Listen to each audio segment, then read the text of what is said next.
जब जीवन में दुख आता है तो सबसे पहले मन में बेचैनी, घबराहट और एक अजीब सी उलझन पैदा हो जाती है। दिल की धड़कन तेज हो जाती है, सोचने की शक्ति कमजोर पड़ने लगती है और हर तरफ अंधेरा सा महसूस होने लगता है। ऐसा लगता है मानो अब कुछ अच्छा नहीं हो पाएगा, सब खत्म हो गया है। लेकिन सच्चाई यह है कि दुख जीवन का हिस्सा है और जब तक इंसान सांस ले रहा है, सुख और दुख दोनों ही समय समय पर आते रहेंगे।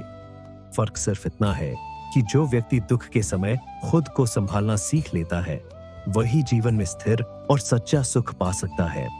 दुख की सबसे बड़ी वजह यह होती है कि हम उस पल को स्वीकार नहीं कर पाते जो हमारे सामने है। हम अपने मन में एक तस्वीर बना लेते हैं कि जीवन कैसा होना चाहिए, और जब वास्तविकता उससे अलग होती है तो हमें दर्द होता है।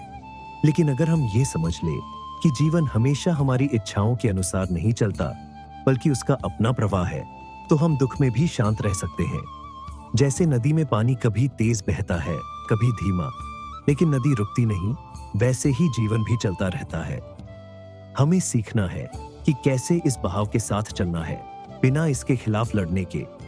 जब दुख में घबराहट होती है तो सबसे पहले अपने मन को शांत करने की कोशिश करनी चाहिए। सांसों पर ध्यान देना इस समय सबसे प्रभावी उपाय है। गहरी सांस लेना और धीरे धीरे छोड़ना शरीर और मन दोनों को शांति देता है। यह हमें वर्तमान में लाता है और हमारे दिमाग को एक विराम देता है। कई बार दुख इसलिए भी बढ़ जाता है क्योंकि हम अपने दिमाग में बार बार वही बातें दोहराते रहते हैं जो हमें चोट पहुंचा चुकी है। अगर हम थोड़ी देर के लिए भी उस सोच को रोक पाएं, तो हमें हल्कापन महसूस होगा। दुख से निकलने के लिए सबसे बड़ा सहारा भगवान का नाम है। जब हम दिल से पूरे विश्वास के साथ भगवान का स्मरण करते हैं, तो एक अदृश्य शक्ति हमें संभालने लगती है। शक्ति हमें भीतर से मजबूत करती है और हमें यकीन दिलाती है कि यह समय भी बीत जाएगा। राम नाम, सीताराम, हनुमान जी या जिस भी ईश्वर पर आपका विश्वास है, उनके नाम का जप मन को तुरंत स्थिर कर देता है। नाम जप करने से हमारी सोच नकारात्मक से सकारात्मक की ओर मुड़ने लगती है और हम दुख को सहने में सक्षम हो जाते हैं। इसके अलावा दुख के समय हमें यह भी याद रखना चाहिए कि यह संसार नश्वर है, यहाँ कोई भी परिस्थिति स्थायी नहीं है। आज दुख है, कल सुख होगा और फिर शायद किसी दिन फिर दुख आएगा। लेकिन अगर हम इस चक्र को समझ लें और अपने मन को इससे ऊपर उठा लें, तो हमें आंतरिक शांति मिलेगी। संत लोग हमेशा कहते हैं कि दुख और सुख दोनों ही जीवन के मेहमान हैं और मेहमान को हमें प्यार से विदा करना चाहिए, चाहे वह कैसा भी हो। जब हम इस सोच के साथ जीवन जीते हैं, तो हमारे भीतर एक गहरी संतुलन की भावना पैदा होती है। घबराहट के समय हमें अपने शरीर को भी सक्रिय रखना चाहिए। बैठकर सिर्फ दुख के बारे में सोचते रहना दर्द को और बढ़ा देता है। हल्की फुल्की सैर, ध्यान, योग या भजन कीर्तन करने से मन का बोझ कम होता है। खासकर भजन गाने या सुनने से मन का दर्द धीरे धीरे पिघलने लगता है। संगीत में एक अनोखी शक्ति होती है जो सीधे आत्मा को छूती है और उसे हल्का कर देती है। दुख में यह भी जरूरी है कि हम अपने मन की बात किसी विश्वास पात्र से साझा करें।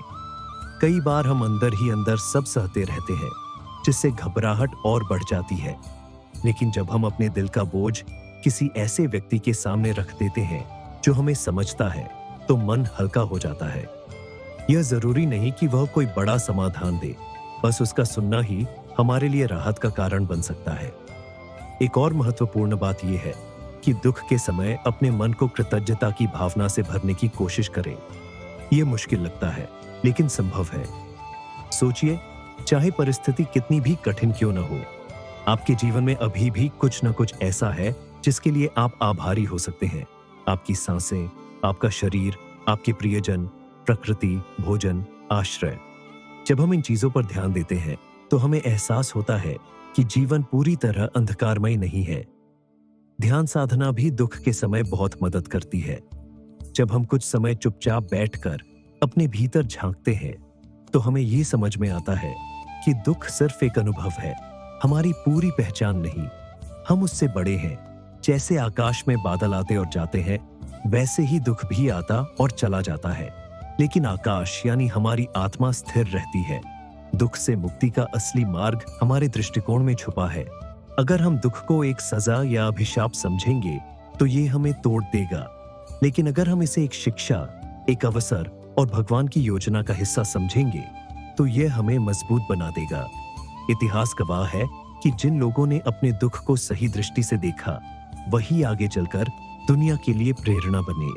इसलिए जब दुख में घबराहट हो तो रुककर सोचिए, क्या यह समय मुझे कुछ सिखाने आया है? क्या यह मुझे भीतर से मजबूत बनाने की प्रक्रिया का हिस्सा है?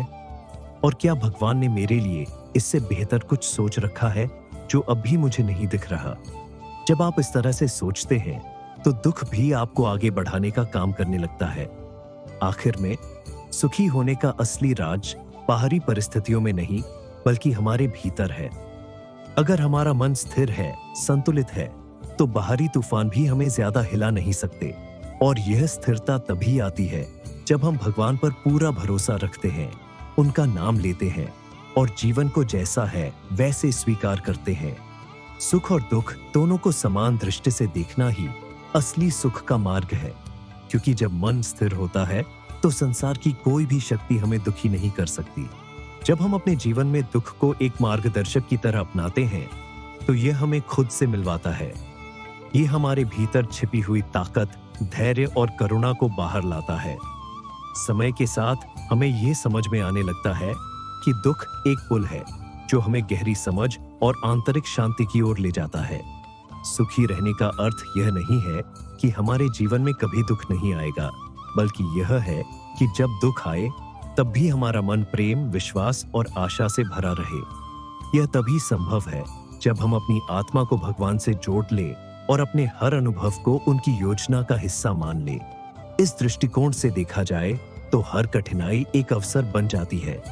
अंततः जीवन का असली सुख वही है जो भीतर से आता है, जो बाहरी परिस्थितियों पर निर्भर नहीं होता। जब हम अपने मन को इस सच्चाई में स्थिर कर लेते हैं तो कोई भी परिस्थिति हमें हिला नहीं सकती।